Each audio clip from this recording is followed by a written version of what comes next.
అండి అందరికీ నిన్నైతే క్లీనింగ్ అన్నీ చేసుకున్నాను. నవరాత్రులు స్టార్ట్ అవుతున్నాయని నేను 4కి అలారం వేసుకుంటే మా బాబు అయితే 3కి లేపేశాడు. 3:42 అవుతుంది. ఇప్పుడు టైం అయితే మా బాబుని పడుకోబెట్టి 3:42 అయ్యింది. టైం కరెక్ట్‌గా 3కి లేపాడన్నమాట మా బాబు అయితే. ఇప్పుడైతే ఉయ్యాల్లో పడుకోబెట్టాను. అసలు కింద పడుకోవట్లేదని ఉయ్యాల్లో అయితే బొజ్జే పెట్టాను. ఇప్పుడైతే కింద పడుకోబెట్టాలి. ఉయ్యాల్లో మరి ఇంత త్వరగా ఉయ్యాల్లో పడుకోబెట్టకూడదు మార్నింగే. ఇప్పుడైతే బంతిపూలు నైట్ తెచ్చాం కదా, ఇవైతే దండలు కట్టుకోవాలి. బయట అయితే చాలా అయితే ఉన్నాయి. బెంగళూరులో చాలా వరకు అసలు రేటు ఉండవు. ఇక్కడ వచ్చాక ఈ బంతి పూలన్నా పూలు అసలు అన్నీ కొనుక్కుంటే ఎంత రేట్ అనిపించిందో నాకైతే.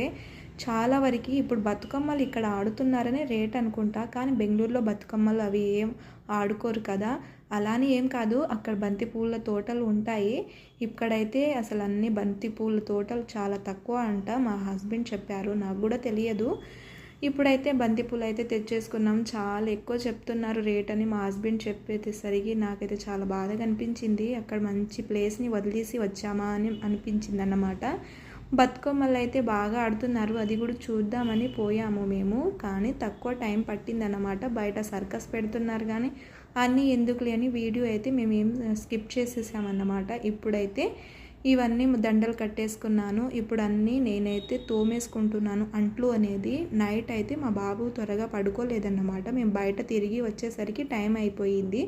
అందుకే అంట్లు కూడా తోముకోలేదు. నాకు బాగా నిద్ర వస్తుందని ఇప్పుడైతే అన్ని క్లీనింగ్ అయితే చేసుకుంటున్నాను. చాలా వరకు నైట్ తోముకునే వాళ్ళు మార్నింగే త్వరగా లేచేసి తోముకుంటారు. నేను కూడా అలాగే అండి. నైట్ ఎప్పుడైనా సరే నైట్ మొత్తం క్లీన్ చేసుకొని పడుకుంటాను. ఈసారి అయితే ఇలా అయిపోయిందన్నమాట. మా హస్బెండ్ అయితే కందగడ్డలు తెచ్చారు. ఇది షామ్గడ్డలంట, నాకు అసలు తెలియదు. నేను ఎప్పుడు టేస్ట్ కూడా చేయలేదు. సర్లే అని నేనైతే ఇప్పుడైతే దీన్ని ఫస్ట్ అయితే ఉడికించుకుంటున్నాను. తర్వాత నేను అంతలోనే ఫ్రెష్ అప్ అయ్యి వచ్చాను స్నానం చేసేసి. ఫస్ట్ అయితే నేను దీపం అయితే పెట్టేసుకుంటాను, తర్వాత పూజ చేసుకోవడం అలా చేస్తానన్నమాట. స్నానం చేసేసి ఫస్ట్ కంపల్సరీగా దీపం అనేది పెట్టేసుకోవాలండి.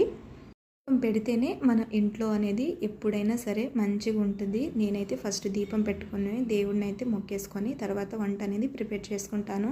ఎప్పుడైనా సరే నాకు లేట్ అయితేనే తప్ప నేను స్నానం చేసి నేను వంట అనేది ప్రిపేర్ చేస్తాను. మా హస్బెండ్కి అస్సలు నచ్చదు, స్నానం చేసి వంట చేయని అంటాడు. ఇప్పుడైతే నేను కట్టె పొంగలి అయితే నేను ప్రిపేర్ చేస్తున్నాను. ఈరోజు పండగ కదా, ఫస్ట్ డే. ఇప్పుడైతే నేను ప్రిపేర్ చేసుకుంటున్నాను ప్రసాదం అనేది.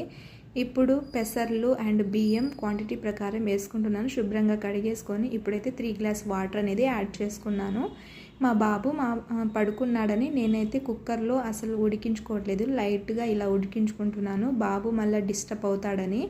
ఇప్పుడైతే షామ్గడ్డలు కూడా ఉడికిపోయాయి. దీన్ని పొట్టు తీసేసి నేనైతే కర్రీ కూడా ప్రిపేర్ చేసుకోవాలి. ఇది కట్టె పొంగలి కూడా ప్రిపేర్ అయిందన్నమాట. మెత్తగా ఉడికించుకున్నాను. ఇదైతే మంచిగా మ్యాష్ చేసుకోవాలి. మ్యాష్ చేసుకొని పక్కన పెట్టేసుకున్న తర్వాత ఇప్పుడైతే కొద్దిగా నెయ్యి అనేది యాడ్ చేసుకోవాలండి. ఇది ఇక్కడే దొరికింది న్యాచురల్గా, చాలా భలే స్మెల్ వచ్చేస్తుంది. ఇప్పుడైతే ఆవాలు, మిరియాలు 2 కాయలు, తర్వాత జీలకర్ర, తర్వాత జీడిపప్పు, పచ్చిమిరపకాయలు, తర్వాత కరివేపాకు, ఇవైతే మొత్తం మంచిగా వేయించుకోవాలన్నమాట. ఇప్పుడైతే కొద్దిగా సాల్ట్ అనేది అడ్జస్ట్ చేసుకొని దీన్ని అయితే కలిపేసుకోవడమే, తాలింపు అనేది వేసుకోవడమే అండి. టేస్టీగా కట్టె పొంగలి అయితే రెడీ అయిపోయింది. ఇప్పుడైతే మా హస్బెండ్ కోసం త్వరగా ప్రిపేర్ చేయాలి. అప్పుడు బెంగళూరులో ఉన్నప్పుడు అయితే అసలు తీసుకొని వెళ్ళిపోయే వాళ్ళు కారు, అంటే ఆఫ్టర్నూన్ వచ్చి తినేవాళ్ళు. అందుకే నాకు అంతగానో టైం పట్టేది కాదు.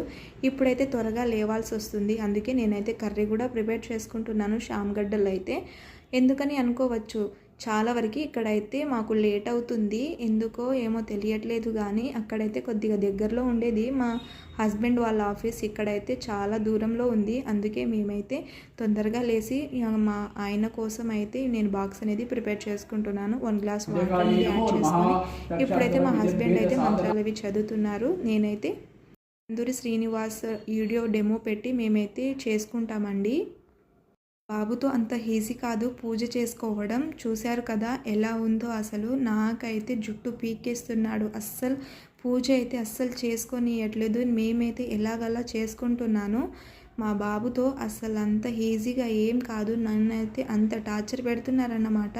కానీ మనం తట్టుకోవాలి. మదర్స్ అంత ఓపిక ఎందుకు ఇస్తాడు దేవుడు అనేది నాకైతే ఇప్పుడే తెలుస్తుంది. మా బాబుని అస్సలు అల్లరి మాత్రం మామూలుగా ఉండదు. మీరైతే సబ్స్క్రైబ్ చేసుకోండి.